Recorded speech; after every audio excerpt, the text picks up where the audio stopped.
the Awakeners Academy is running their big rank test today. To figure out how strong each student is, the professor's calling them up one by one to step into this special portal that takes you to a room with a demon heart. Yeah, a literal trained demon heart that sucks up your energy and reads your rank. Then it puts your current level and future potential on blast for the whole academy to watch. Most of these kids, straight up E-rank nobodies. A couple get D rank and start acting like they hit the jackpot. Then the academy's top dog steps up. Rich kid, his daddy runs the biggest guild, and everyone's dying to see what he's got. Bro struts into the heart room with full Bakugo energy, dead sure he's gonna go down as the greatest talent this school's ever seen. He pops off his power and the crowd outside is eating it up. He pulls a high-tier D rank with the potential to hit S rank one day. His little fan club is losing their minds, hyping him up like he's some once-in-a-generation prodigy. One of them even starts clowning on this quiet kid named Chen who's up next. Dude's convinced Chen's about to get humiliated, but our boy doesn't even look at him, just walks forward. He steps into the room like everybody else. Except this time, the demon heart is the one that's scared. Chen hasn't even done anything yet and the heart's already flashing high-tier D rank. Every jaw in the building just hit the floor. Then he uses the weakest skill card he ate off a monster and casually bumps up to C rank. And while the whole crowd is still loading like a buffering screen, Chen keeps pushing. He swaps to a stronger class card and now the demon heart is straight up having a panic attack. The second he lets his power go, a whole storm kicks off in the sky. The rank screen starts glitching, flashing S rank potential. The professors can't believe it, but this is only the warm-up. That single S turns into triple S rank and then the entire system just crashes. Error message. Maximum load exceeded. Now the professors aren't just surprised, they all bolt for the testing room. They get in there and the whole room is destroyed. The demon heart, cooked. Completely fried. This has never happened before, so nobody has the slightest clue what went down. Meanwhile, our boy just casually strolls out. Turns out he actually ate the demon heart after accidentally killing it with his stupid amount of power. So who is this guy really, and why is he built different? Well, he's a regressor. Came back from a future where demons conquered the entire world. Bro was out there solo leveling it. Last man alive, fighting for years until he finally killed the Demon King by going full Majin Vegeta and self-destructing with him. Then after some blinding flash, he opens his eyes back in his old dorm room. He's completely lost, thinking maybe he actually died and this is the afterlife. But then he looks out of the window and sees real people walking around.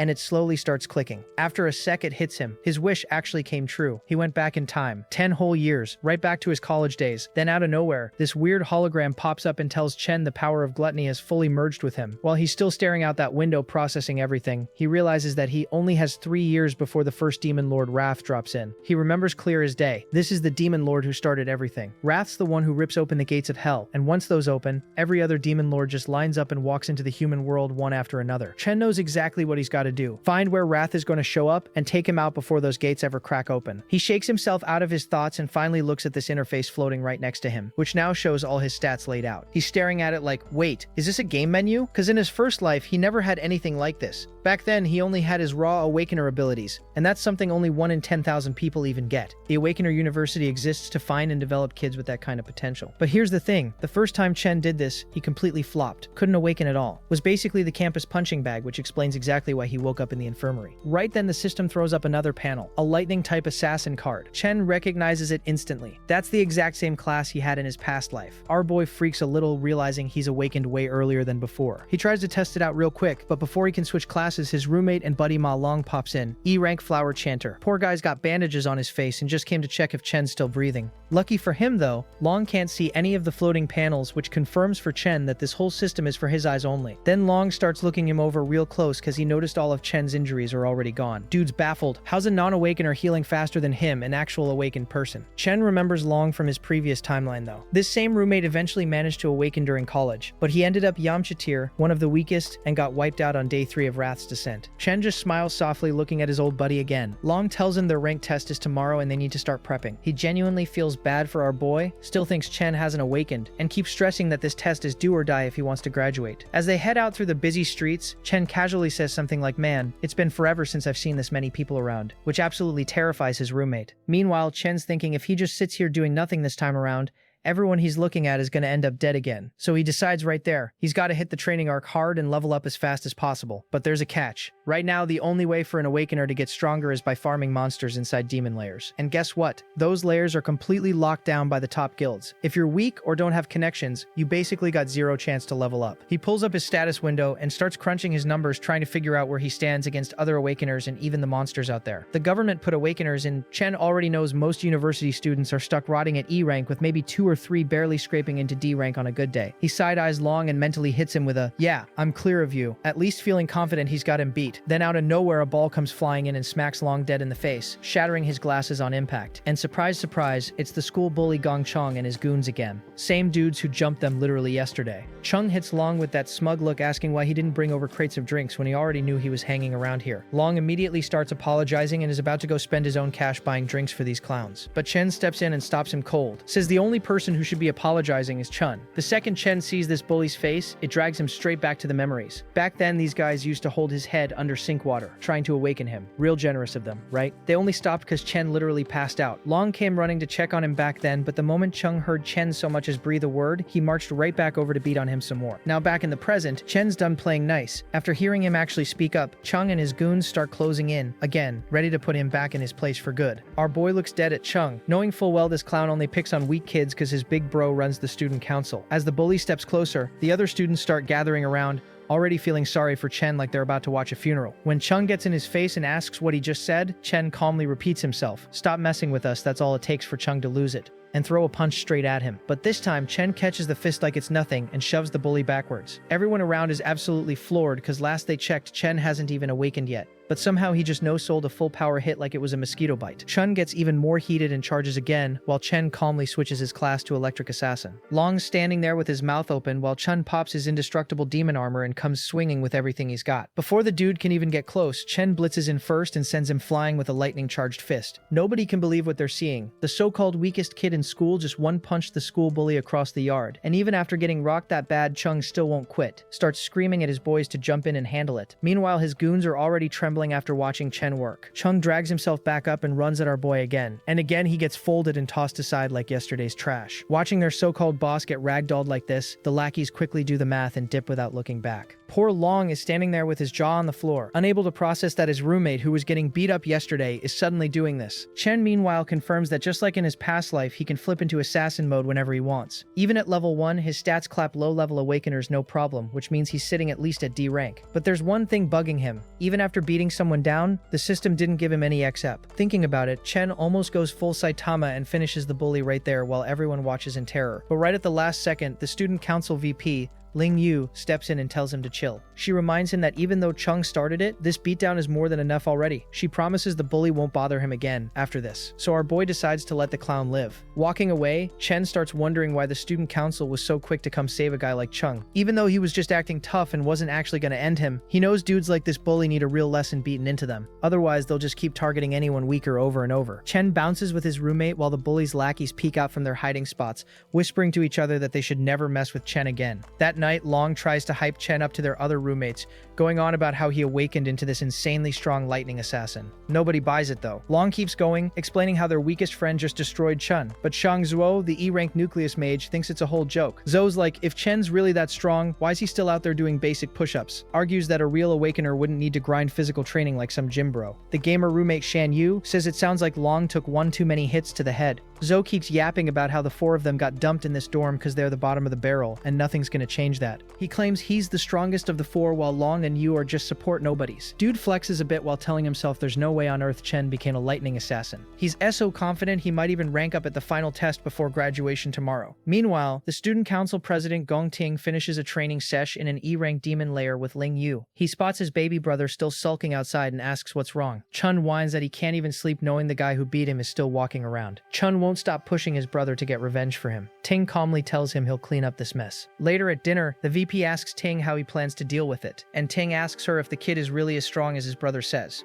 Ling Yu points out that he already knows there's less than 10 D-rank students in the whole school, and he's recruited every single one into his club. She adds that nobody else even has access to demon lairs like he does, so realistically no random should be able to touch him. Meanwhile, Chen is out there running like an absolute madman in the pouring rain. Bro set himself a target of 20 full kilometers, carrying a bag loaded with 100 kilos, nearly double his own body weight. He gets that basic training is essential because an awakener needs a strong body to handle higher tier powers. While he runs, he flashes back to how his sister, his only family, got killed when Wrath came down. The demon lord wiped out countless people in an instant, and his sister died right in front of his eyes. Killing this demon lord is goal number 1, because that moment was the start of everything going wrong. Chen knows Wrath's already powering up somewhere even with 3 years on the clock, so he's got to level faster than that thing grows or it's game over again. Just then, his sister Sai-Yun calls him. Hearing her voice again after so long leaves him completely silent for a moment. She explains she couldn't call earlier because she was busy with a competition and says their rent might get sorted if she wins a prize. While she keeps chatting away, Chen just listens quietly and smiles, telling himself he will protect her this time no matter what. After the call, he goes back to grinding and knocks out 3 more laps around the university. Done with his run, he hits the shower. He's starting to feel at home in this younger body that's got a ton of room to grow. As he sits down, he starts thinking about those demon layers that only rich kids get to touch. If he wants to get stronger, he's got to find a way to fight monsters somehow. While he's stuck on that problem, he drifts off to sleep and gets yeeted straight into the gluttony system. He lands in some random dimension and starts wondering if this is just the weirdest dream ever. Inside this bizarre space, Chen sees a massive tower just standing there in front of him. But before he can even take it in, a pack of E-rank cloud warriors, the Death Hounds, pop up like a welcoming committee from hell. Chen instantly goes, "Oh crap, am I in a demon lair?" and switches his class on the spot. He decides to deal with the monsters first and ask questions later, since these things just showed up out of thin air. Our boy claps the hounds easily, all bark no bite, and scoops up the loot. He hits level 2 and grins, thinking maybe he lucked into a demon lair. Then a boss monster rolls up and Chen cuts through it like tissue paper, leveling up again. The boss gave way more XP than the regular mobs did, which tracks. Right after the kill, the boss's body gets tagged as devourable, and Chen's like, what does that mean? He remembers the gluttony power from his system panel and sticks his hand out to try it. Chen can stack him like a Yu-Gi-Oh deck. He's trying to figure out how he got this criminally busted power and what that giant tower actually is. While all these questions pile up, a nasty pressure hits him and a demon shows up dual-wielding 2 S-rank blades like it's playing Devil May Cry. This thing is clearly S-rank, meaning Chen has less than 0 chance. But he pulls out a lightning sword anyway, cause it's die or die slightly cooler here. Here's the weird part. This demon somehow already knows Chen's name. As they trade blows, it's painfully obvious the demon is just playing with him like a cat batting around a half-dead mouse. It dodges every vital on purpose and keeps slapping him down over and over. After pushing Chen past his limit, the demon finally opens its mouth and gives him 2 options. Guard this tower with it, or get deleted from existence. When Chen still says no like the stubborn protagonist he is, the demon carves into his arm. It threatens to end him and explains it's only been going easy because Chen is the sole person who could reach this place. It asks him one more time, but Chen refuses again. The man does not know the meaning of self-preservation. He charges up everything he's got, screaming as he attacks. But here's the big brain move. This whole time he's been studying the demon's rhythm. There's a 0.4 second windup before every swing. That tiny window lets him read the wrist angle and dodge at the absolute last millisecond. And on top of that, he's caught a 0.2 second recovery gap that leaves the demon exposed for just a heartbeat. He plans to use that exact frame-perfect window to stab it right through the chest. Even though he pulls this off like a speedrun strat, he knows a D rank ain't putting down an S rank for real. That's just math. So the real plan is just stun it long enough to dip. He does exactly that and then sprints toward the only light source he can see, praying to every god it's an actual exit. But right as he reaches it, it vanishes. The demon tells him that was just a fake. There's no exit anywhere in this place. Also, the demon finally introduces itself as the Purgatory Rakshasa and tells Chen he really is the one who can bring hope. As Chen studies its body more carefully, it suddenly clicks. He's seen this exact form before on the demon lord Lan Yu. Our boy flashes back to that final battle, the last fight before he got sent back in time. His opponent wasn't just some regular demon. Mid-fight, it transformed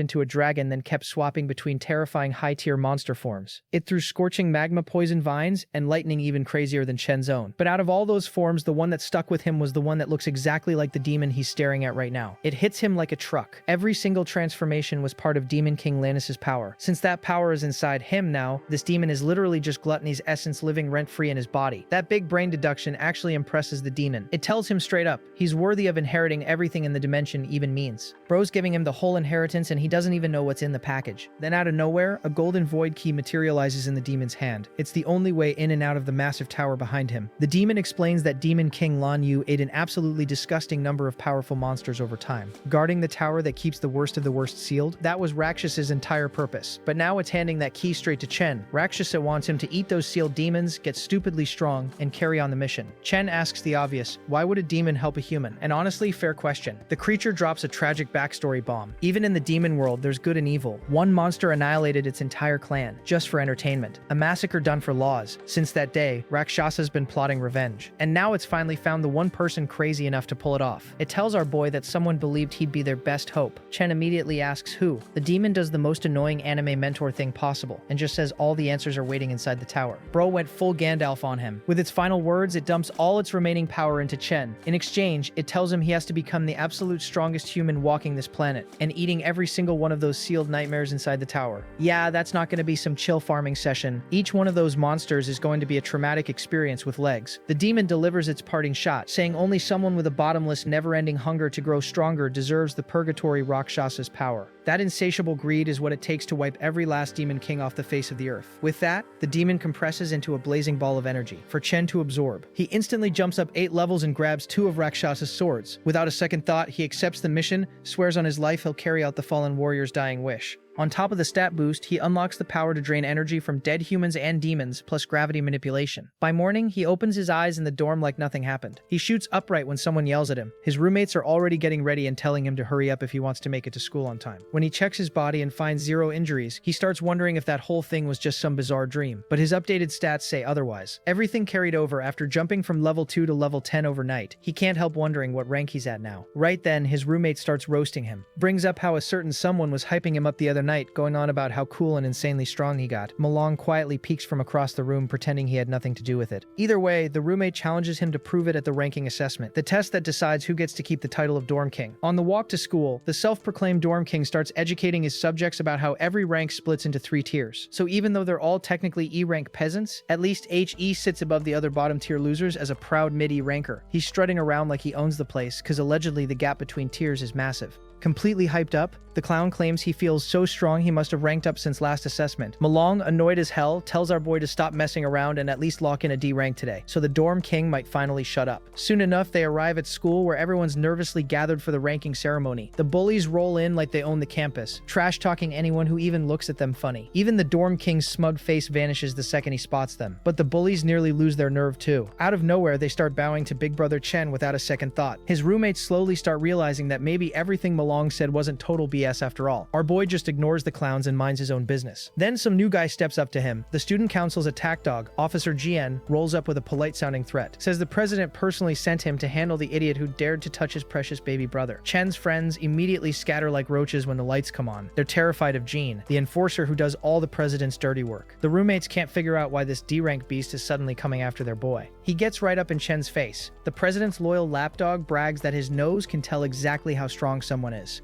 And right now, all he smells is a pathetic weakling. Our boy just laughs and fires back without skipping a beat. Jean completely loses his mind the moment he gets called a dog. But before things can pop off, his master calls him off before they make a scene. Turns out, after looking into it, his little brother started the fight. The beatdown was simply the price for swinging at someone above your weight class. With that, the president hits Chen with a death stare. But our hero doesn't flinch. Right then, a professor announces the rank assessment ceremony is officially starting and tells everyone to step up when their name's called. Hearing that, the president tells his dog to heel. They're leaving. He figures this was a one-off and Chen won't be a problem after their little intimidation act. Up in the balcony, someone asks the VP why she's watching the ceremony this year. Wonders if some rookie caught her eye. The lady smiles and just goes, "This year's gonna be interesting." Soon, Shangzhou's name gets called. The dorm king's a little shaky as he walks through the portal. The vibe completely shifts on the other side. See, the assessment goes down one-on-one inside a special demon lair. Inside, a wired-up demon heart measures an awakener's rank and potential by sucking in their energy. When the awakener goes all out, the signal feeds back to Earth and their result pops up. The dorm king's rank, same as last time,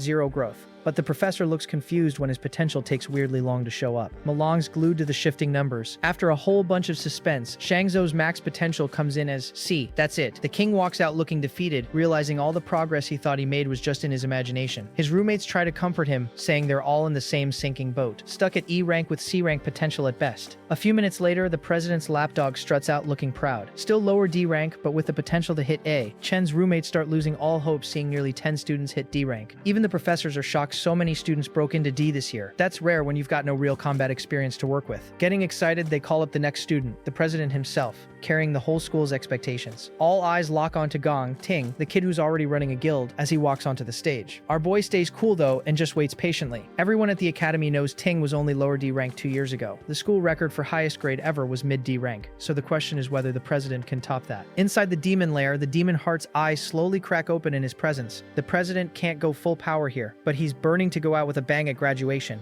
carving his name into the history books as the #1 student. When the professors see his potential grade light up gold, they literally can't blink fast enough. Their suspicions are confirmed. Gong Ting hits high D rank and the whole place goes nuclear. The president's fanboys are glazing him harder than a Krispy Kreme factory. Even Chen's roommates are burning with jealousy watching a legend being built in real time. The professors are already huddled up whispering about how they need to report this to the higher-ups ASAP. Gotta wrap their precious S-rank candidate in bubble wrap and make sure he doesn't leave the country. Plus, he's the youngest guild-affiliated student in the school. Their academy's name is basically guaranteed to be trending everywhere. Up in the VIP seats, Principal Yuan Long realizes Ling Yu already knew about Ting's potential before coming. That's exactly why she showed up in person. But she throws a curveball, says Ting wasn't the only one she came here to scout. Apparently there's another student she finds way more interesting. And right on cue, that exact student gets called to the stage next. Jean decides now's a great time to talk trash and tells the urban legend not to embarrass himself by pulling an E rank like his loser roommates. Says they'll become the whole school's joke and they shouldn't even be at an event like this. Honestly, bro's got main villain energy. Long backs up his friend though and boldly says he's about to blow everyone's minds. The crowd goes dead silent as Chen finally walks into the demon lair. The demon heart immediately tenses up the second Chen gets close. Meanwhile, our boy's thinking about how the best way to secure a demon lair, and our hero recalls that the best way for an awakener to secure a solid future is to join a high-ranking guild. He knows that the only path to that goal lies in strong performance during the graduation combat assessment, where candidates must choose members of their liking to form a squad of 10 people. The squad that takes first place receives direct recruitment into the nation's top-tier Imperial Guild. So, the purpose of this test stands very clear to everyone watching. Jean starts recruiting and introduces another low D rank to his boss. Proudly announces their party is complete now. Got all the D rankers plus the president's brother, so there's literally zero chance they lose. Chen gets it though. The strong always group with the strong, the weak get left behind. And that's just how this Darwinian nightmare of a school works. Anyone who's dead weight gets cut without a second thought. After a while, Long starts panicking because the screen shows nothing at all. The crowd immediately writes Chen off.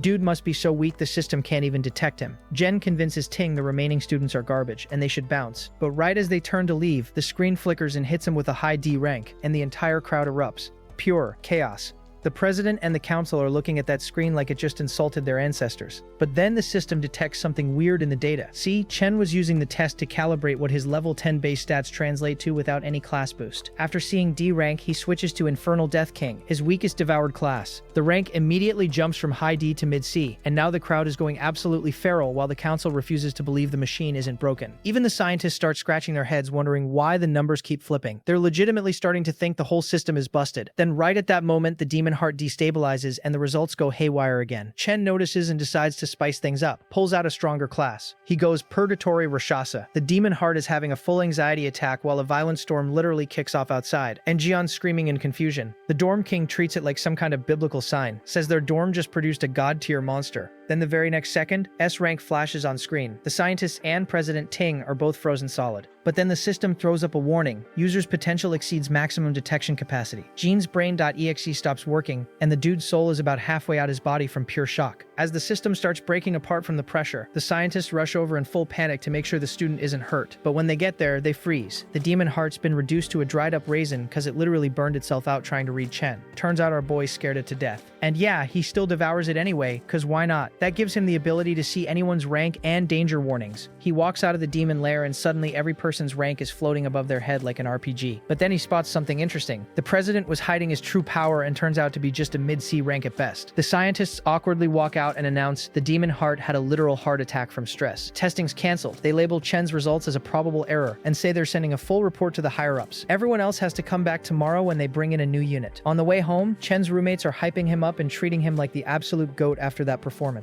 Jean, on the other hand, can't handle his jealousy and starts calling Chen a fraud, demands he pay for breaking the machine and wasting their precious time. Just as Chen's about to lose his patience and lightning fry the guy right there, Ting steps in and shuts Jian down. The president tells him not to disrespect their teammate, which shocks Jian, cause wait, since when? Then Ting extends his hand and straight up invites Chen to join his squad. Promises that together they'll break every record this school has ever seen. Jean, meanwhile, is having an internal meltdown in the background, cause someone's gotta get kicked off the team now. And it's definitely going to cause drama with the brothers. According to him, joining Ting's crew is basically a guaranteed first-place trophy, so he can't understand what makes Chen so special when people literally tried bribing their way in and couldn't. He forces himself to swallow his pride and puts a hand on our boy's shoulder with the most reluctant welcome ever.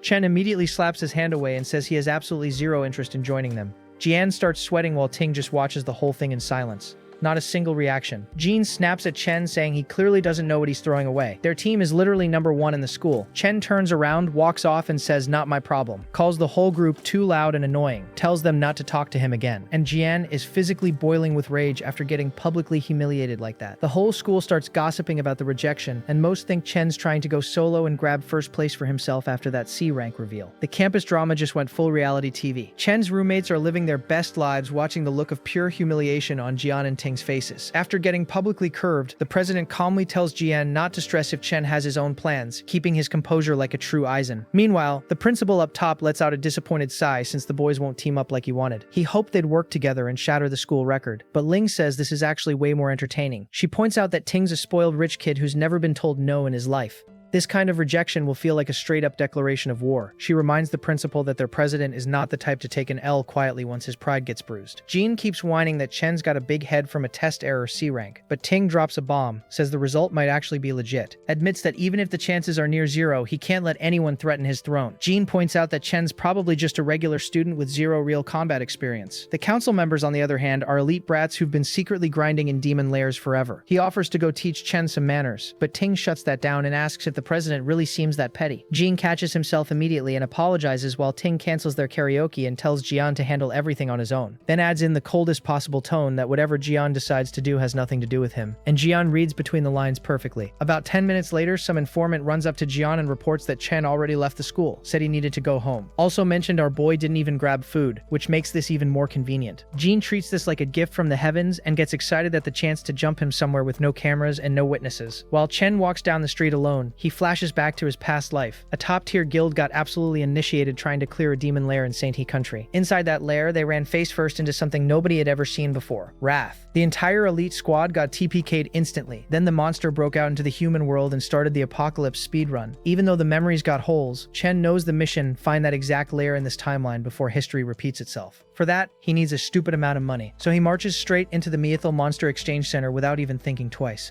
Fun fact, this place eventually becomes the biggest monster loot trading hub in the entire country. Future knowledge hits different. In this world, how cracked an awakener is basically comes down to their gear, and this exchange is where all the buying and selling goes down. But for Chen right now, this is nothing but a quick ATM visit before the real plans kick in. He walks up and drops some monster fangs on the counter. The broker examines them like he's on Pawn Stars and asks how a student got his hands on these. Chen goes, "I killed a monster, it dropped." Real simple. The broker acts shocked and claims he's never seen anything like it. Sure, buddy, but his assistant actually has a brain and jumps in explaining the fangs come from E-Class B Sangan. She knows they can craft an E-grade cloud scepter or be ground into powder. The arrogant broker cuts her off mid-sentence like she's not even there and tosses the fang back on the table. Says E-grade items are basically pocket change. Then starts flexing about how their exchange runs on a VIP system and he only deals with people who matter. Says he only touches D-grade and above, like that's supposed to be impressive. Uses that as his excuse for not knowing what an E-grade item even looks like. Internally, the dude's just salty about the lack of whale customers and sees zero benefit in dealing with a broke college kid who won't help his promotion. Writes the whole thing off as a waste of his precious time and dumps Chen on his assistant Li like yesterday's paperwork. She, being the only competent person in this building, politely hands Chen an envelope of cash and asks if he needs anything else. Chen counts 18 grand and figures that'll cover rent for now. Then he pulls out the glowing great sword he got from the Purgatory Rashasa and the girl's eyes go wide. She's never seen anything like it but estimates it's at least B grade, maybe A grade. The broker saunters back in looking smug and says she's dreaming because A-grade items go for around 1 million. Says he's worked there for years and has never seen anything close to A-grade IRL. Then the shop owner walks in and calmly says it's neither A-grade nor B-grade. The broker starts kissing up to his boss and says he knew a student couldn't have something valuable. Classic. But the owner clarifies this weapon is from the Purgatory lands and it's actually S-grade. Both the broker and the assistant have a full system crash. Their faces go completely blank from shock.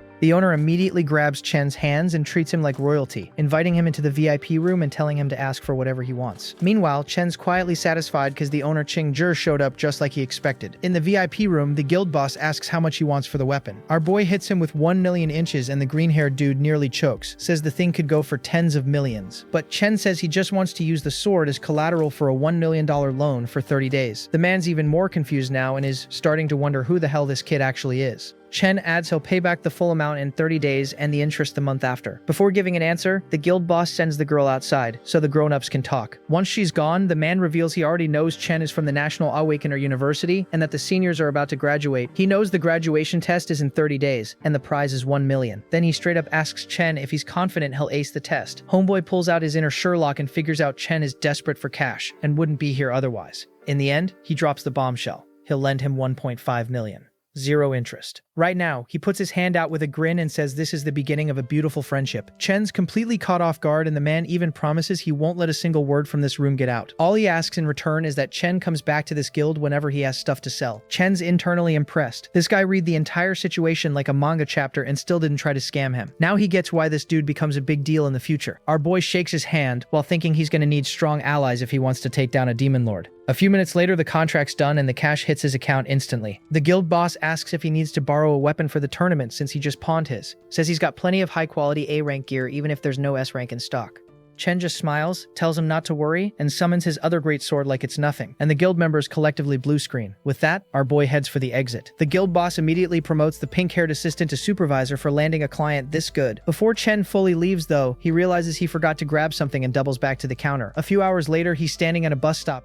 In his last life, he grinded non-stop just to survive. People treated him like dirt. He worked shift after shift, and the two siblings were basically living like homeless kids month to month. Yoon had gotten into her dream university back then, but she dropped out and told herself it was too far away. But the real reason was, she didn't want to be a financial burden. Back in the present, he's wondering why she hasn't shown up yet and starts looking around. Then a voice yells at him, calling him an idiot for waiting at the entrance instead of the exit. She's dragging along her massive suitcase, telling him they're broke again, cause rent ate everything. But our boy's just standing there frozen cause it's been 7 whole years since he last saw her face. She tells him to help with her bags, gets zero response, starts waving her hand in front of him, trying to snap him out of it. Then out of nowhere, Chen dashes forward and pulls her into a tight hug, catching her completely off guard. After a few awkward seconds, she hits him with the forbidden belly poke technique to escape while lecturing him for practically suffocating her. Says he's been acting real sus and wonders if his crush rejected him or something. He just brushes it off. They start walking while she yaps about exams nonstop. But honestly, Chen's never been happier to hear someone talk. He silently promises nothing will happen to her in this life. Meanwhile, in a dark alleyway, a bunch of thugs are waiting. After confirming our boy's gonna pass through here, Jian tells his goons to hide until the target shows up and then jump him together. Dude's got a psycho grin going while he swears he'll punish Chen. One of the thugs asks if they'll get in trouble if things go sideways. The cloud assassin says he originally just wanted to give Chen a scare, but now he's properly pissed. Remembering how Chen embarrassed him, he tells his minions to save some for him and swears he'll teach our boy a lesson he'll never forget. Jean starts gassing himself up about being the greatest cloud assassin alive and practically drools imagining Chen's defeated face. Meanwhile, Yoon notices her brother's been acting weird and asks if it's cause of exams. She teases that a weakling like him shouldn't stress so much, then reminds him of his own words, just keep going no matter what and let fate handle the rest. She starts singing a motivational song as they walk into the alley to cheer him up. Chen's low-key shocked she picked up on his changes so fast, but she doesn't know he's awakened and loaded now. When he confidently tells her he's fine, she side-eyes him wondering if it's just his dumb male pride talking. Yun shakes her head thinking her brother's finally manning up. Meanwhile, in the shadows, one of the thugs tells Jian there's a girl with a target. That gets the scumbag way too excited since this alley has 0 cameras and no one can catch them here. But our boy instantly picks up on the killing intent and recognizes the council's pet thugs immediately. He smoothly pulls out some off-brand AirPods, puts them in his sister's ears, and tells her to listen to a song he's been into lately. She's confused because he literally never listens to music, but she puts them in anyway. Then he turns around and death stares the goons creeping toward them. While the music plays, the fight kicks off. The thugs charge in and Chen switches to lightning mode instantly, remembering that it's been 7 years since he lost his only family. 7 years, and he just got her back. Pure rage hits as he wonders where these roaches found the audacity, and he blitzes forward like actual lightning. Our boy caves in the first guy's ribcage with a roundhouse kick while the others start sweating bullets. He charges his fist and delivers free orthodontic adjustments to 3 more in a row before dropping the 4th one with a knee that uninstalls his consciousness. One brave idiot tries swinging back, but Chen catches his hand and snaps it like a breadstick. The dude screams and eats a full power fist to the nose for his trouble. Watching his boys get ragdolled, Jian's frozen in place wondering when the hell our boy became a one-punch man character. Chen doesn't let up though, keeps throwing hands left and right as he walks straight toward the cloud assassin. When he finally reaches him, Jian tries to convince himself that he's the strongest assassin alive and there's no way he loses. Our boy, ever the kind soul, brings him back to reality with a punch so hard it rearranges his dental work and sends him tumbling backwards. But he doesn't stop, rushes in and throws a combo that sends teeth flying in different directions. The cloud assassin bounces across the pavement like a tumbleweed in a tornado and crashes into a wall. He tries to open his eyes and sees the literal devil staring right at him. Our boy looks down at the broken mess that used to be Jian and calmly reminds him that he told this piece of garbage to stay away. Staring dead into his soul, he asks if this brain-dead clown can't even process basic human speech. The dude's beaten so bad he can't feel his legs and half his skeleton is shattered. Finally realizing he poked the wrong bear, he barely manages to whisper an apology. Chen grabs his collar and presses a blade right against his cheek. Mr. Best Assassin Alive sees it crystal clear in those eyes. This is not how a normal student looks. Jean can't stop wondering what kind of horrific past turns a person into something like Chen. With ice-cold venom in his voice, Chen tells him to engrave every word into his memory unless he wants a sequel to this nightmare. He will not hesitate to rearrange their bone structure next time. Final warning. And just to drive it home, if any of them step within a mile of his sister, he will personally erase everything they care about. Then he drops the blade and walks back to uni before the song even finishes. By the time it ends, his sister's completely overwhelmed with emotion. The lyrics are sad and painfully lonely, and she's in tears wondering what her brother went through to change this much over the years. She wonders if maybe she wasn't there enough for him. She spins around determined to lecture him properly, but freezes the instant she spots the gift in his hand. The shiny gold-plated pen she's been dreaming about forever is just sitting right there. Yoon goes cherry red with excitement. She can't believe her brother actually bought the newest holographic magic pen that costs more than their monthly rent. Her reaction is stupid cute, and it melts his heart. Her face screams, "I do not want to give this back," even though she knows that's the responsible thing when they're behind on rent. Behind his back, Chen clenches his fist and silently swears he'll protect that smile this time. He'll make sure she gets into her dream school no matter what. Back at their place, she spends hours making holographic drawings in the air like a kid on Christmas. Big Bro quietly eats her homemade ramen and says he's glad she likes the gift, but she's still worried about him spending this much when they don't even have next month's rent figured out. He hits her with a smug grin and drops the bomb. Their rent's already paid for a whole year. Big Bro says his business with a friend has been going great, but Yun Yun hits him with the most suspicious stare known to mankind. She's absolutely not buying this story, but she doesn't push it. She honestly can't remember the last time her brother laughed this freely. She gently pats his shoulder and just makes one request. Whatever he's secretly up to, just don't burn himself out trying. Meanwhile, at some random aquarium,